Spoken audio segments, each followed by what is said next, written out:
All right, so today we're going on a deep dive that is pretty wild. Oh, yeah. We're going to be looking at the lives of two huge names in philosophy, Okay. Martin Heidegger Hmm. and Hannah Arendt. Right. But here's the twist. Okay. Our source material is not like a normal biography or anything. Uh-huh. It's actually a proposal for a novel Interesting. that imagines their story Okay. as a As farcical Wagnerian opera. Whoa. Okay, that's different. It is a little out there, right? It is what caught my eye though was how this proposal tries to deal with all the complexities of their lives, Yeah. their relationship, Mhm. and the whole, shadow of Heidegger's Nazi affiliation. Yeah. And it wants to do it through this really unexpected genre. Yeah, it's a lot to wrap your head around. Like, we're Mhm. talking major figures in philosophy, Yeah. a really controversial historical period, Right. and then you throw opera into the mix. I know. And not just any opera. Yeah. Wagner, known for his dramatic, over-the-top style. It does seem intentionally jarring, Right. almost like a deliberate clash. Yeah. And I think that's where the maybe the genius of this approach is. Okay. It's trying to use that clash of styles to kind of mirror the contradictions Mhm. that were in Heidegger's own life and philosophy. Right. So you have this guy who's revered for his ideas on like being. Yeah. And we'll get into what that means later on for people who might not be familiar. Yeah, good point. But at the same time, he made some really problematic choices. Right. So there's this tension, Yeah. this dissonance, Uh-huh. and the opera structure is kind of meant to capture that. Okay, so we have this unusual framework. Yeah. And then on top of that, we have this idea of portraying Heidegger as like a comedic figure, almost like a self-serious, Yeah. philosophical clown, Right. obsessed with appearing profound. Mm-hmm. Is the author like making fun of Heidegger, I don't think so. or is it like a satirical takedown? That's a really good question. Yeah. And I think that's something we should keep in mind during this whole deep dive. Okay. It's not straight up mockery. Gotcha. Instead, it seems like the author wants to use humor to show us Heidegger's flaws. Oh. The gap between what he said Right. and what he actually did. Uh-huh. Remember, Heidegger was really focused on authenticity. Yeah, living an authentic life. Right, exactly. Right. But the proposal is saying that Heidegger was actually kind of caught up in creating this persona, Mm-hmm. an image of himself as like a philosophical seer. Okay. And that's where the comedy comes in. So it's like the author's saying, let's take this really serious, maybe even intimidating figure, and Right. let's see what happens when we poke at his facade. Yeah, I think you're exactly right. Okay. The author wants us to ask if Heidegger's pursuit of philosophical greatness was sometimes messed up by his own ego, by his need to be validated, Okay. and framing it as this farce, Yeah. as something absurd, Right. might make him more relatable, Okay. more human. I increased it even as it criticizes his actions and ideas. So this is kind of reminding me of something you mentioned earlier, Oh, yeah. the connection to that Robert Musil novel, The Man Without Qualities. Right. Now, I haven't read that one, so That's a I'm going to need you to kind of guide us through this. No problem. What's the link, and why is it important? Okay, so think of The Man Without Qualities as like a blueprint Okay. for the kind of character dynamic this proposal is going for. All right.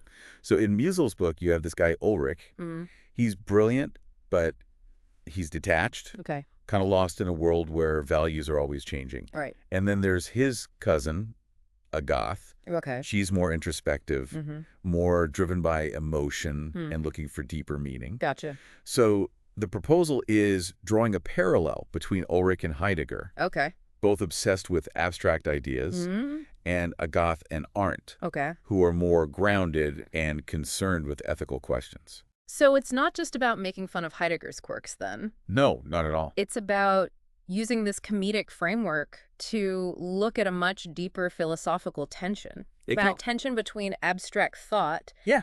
and ethical responsibility. That's it. Okay. That's what makes this approach so interesting. Right. It's not a straightforward biography. Mm-hmm. It's using fiction, Yeah. a very specific kind of fiction, Right. to deal with some of the biggest questions Heidegger's life and work bring up. Okay, give me an example. Like, what is the role of an intellectual in society? Okay. What are the limits of abstract philosophy when you're faced with real suffering? Right. And ultimately, how do you reconcile profound thought with ethical action? So I'm starting to see how this could be a really powerful way to engage with Heidegger and Arnhem. I agree. But let's get into the specifics. Yeah. This proposal says we should divide the novel into acts. Right. Like a real opera. Yeah. What's the reasoning there? Well, remember, we're dealing with Wagner here. Yeah. His operas are known for being grand and tense, and they use these recurring musical themes called leitmotifs. Okay. And the proposal says this structure is perfect for Heidegger's personality and his philosophical style. Wait, so are we saying Heidegger was like a real-life Wagnerian character? Haha. Maybe not literally, Okay.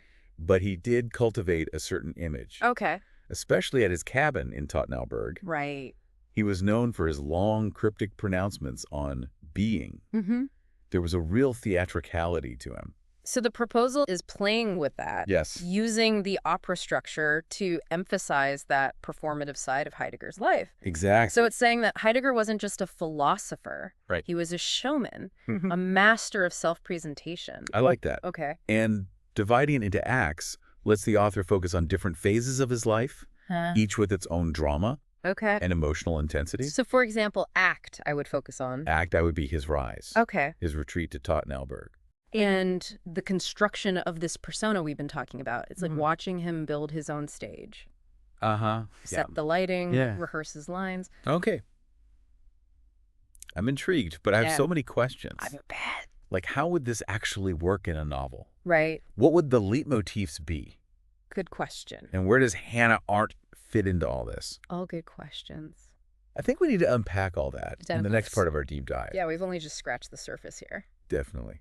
So we left off with this picture of Heidegger as like a philosopher, as performer, Yeah. you know, carefully creating this persona at Tottenauberg. Right. You said that Act I of this proposed novel would focus on like his rise, his retreat to the cabin, Right. and this whole performance of being. Yeah. But how would that actually work? Like, what would it look like on the page? The proposal gets pretty specific here. And this is where I think the comedy really starts to come out. Imagine Heidegger, like super carefully arranging his books, getting the fire in his wood-burning stove just right. Okay. Even practicing his pronouncements in the mirror. Wait, really? To make sure they sound profound enough. That's hilarious. It's almost slapstick. Yeah. The way he's portrayed, you know, fussing over every little detail to create the perfect atmosphere. So we're talking about Heidegger, like, practicing his deep thoughts in the mirror. Yeah. That's amazing. It's like he's an actor preparing for a role. Right? Not a philosopher trying to understand existence. I love it. And that's the whole point. Okay. The author's showing this contrast between Heidegger's big philosophical goals and the kind of funny reality of his everyday actions. Right. It's like saying, look, even the greatest minds are still human. Yeah. They can be vain and self-important. Okay, so we have Heidegger, the philosopher-performer, setting the stage. Right. But it's not a one-man show. No. He's got students coming to hear him lecture. Of course. What happens when they come into the picture? Well, picture these students, totally eager to learn from the great Heidegger. Yeah. Hanging on his every word because he goes on and on about being and nothingness. Okay. But the proposal suggests that these lectures would be delivered with the utmost seriousness. Okay. Almost to the point of absurdity. So are you saying there's humor in the way Heidegger's ideas are being presented? I think so. It's not just him being a character, but also the philosophy itself. Yeah, the author seems to be saying there's a kind of pretension to this really abstract philosophy. Right. And by making it funny, the proposal makes us ask if these big pronouncements about being actually have anything to do with regular people's lives. Okay, so Act I sets the stage. Right. Introduces us to this funny, but also formidable Heidegger. Yeah.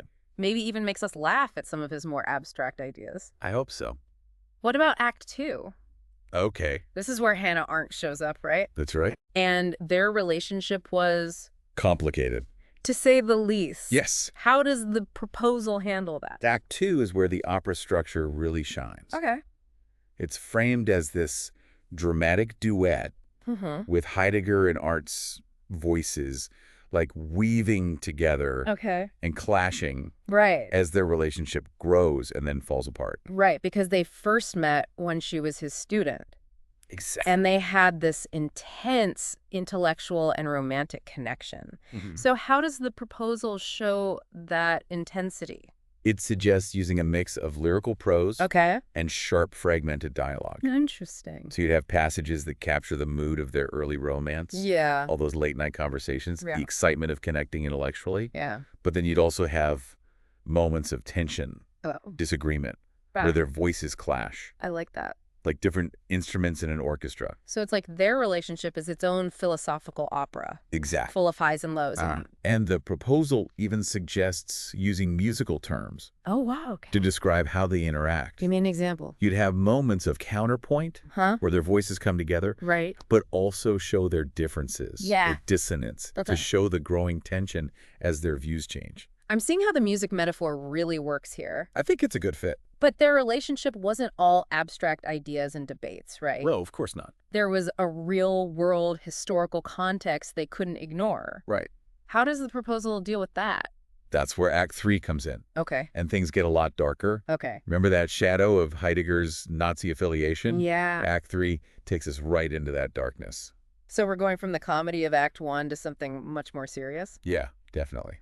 Does the tone of the writing change too? Absolutely. Okay. The proposal uses all those Wagnerian opera tools to emphasize the drama and tragedy of this period. Like what? Ominous imagery, a somber musical score, a sense of impending doom. You mentioned that concept of Götterdämmerung before, right? Yes. The twilight of the gods? That's it. This idea of a catastrophic downfall. Exactly. Okay. Heidegger's turn to Nazism is presented as his own self-inflicted Götterdämmerung.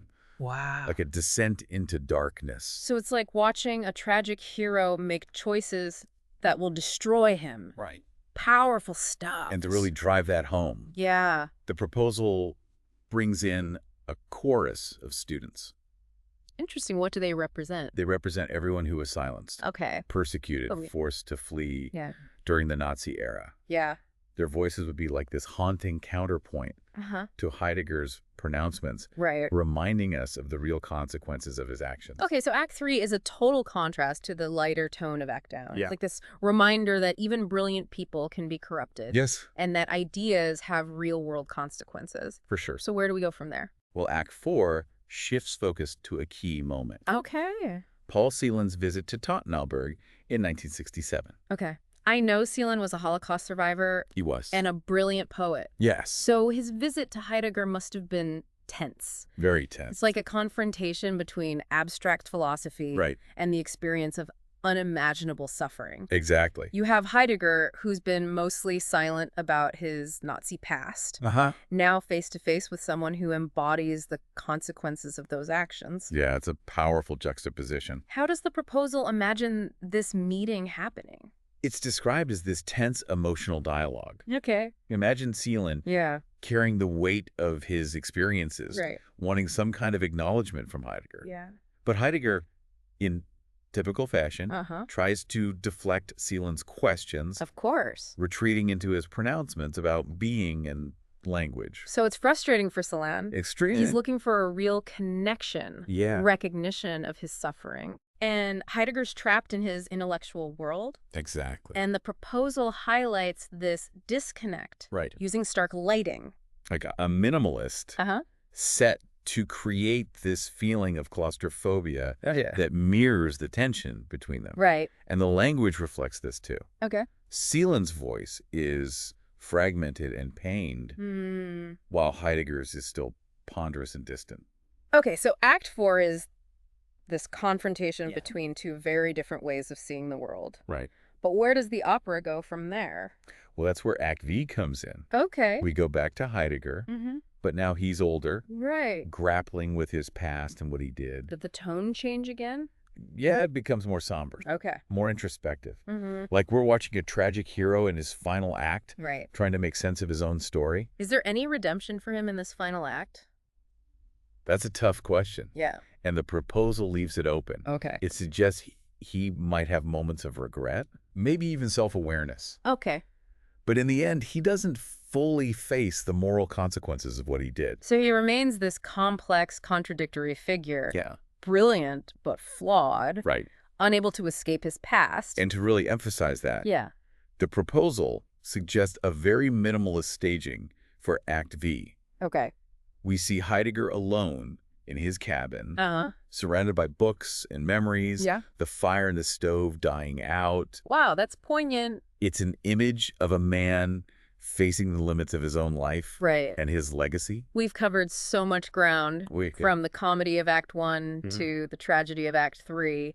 And it sounds like this proposed novel really uses the opera structure. It does. With music metaphors and dramatic staging to create a powerful story. Absolutely. But there's one key element we haven't really talked about. Oh, right. Hannah Arendt. Yes. We know she's a main character. She is. But how does her story unfold alongside Heidegger's? What role does she play in this whole philosophical opera? Well, Arendt isn't just a supporting character. Okay. She's a force in her own right. Right. Her journey is just as important as Heidegger's. Yeah. In a lot of ways, she's a counterpoint to him, both intellectually and morally. Okay. He retreats into abstract philosophy. Yeah. She engages with the political and ethical realities of her time. That's a great point. And he struggles to confront his past while she becomes a leading voice on totalitarianism and holding people accountable for their actions. So it's like their lives are interwoven, but their paths are so different. I think that's a great way to put it. I'm really curious to see how the proposal develops Arndt's character. Me too. And how her voice interacts with Heidegger's. It'll be interesting to see. But I think we have to save that for the next part of our deep dive. We've covered so much already. We have. And there's still so much more to discuss. Wow. This proposed novel is really something else. It is. It's a really unique take on Heidegger and Arendt. Yeah, from Heidegger arranging his books just so to his whole goddamn room moment. And that tense meeting with Paul Celan. It's like we've watched a whole opera, even though it hasn't even been written yet. That's what a powerful idea can do. Exactly. Takes these huge figures and puts them in this unexpected context.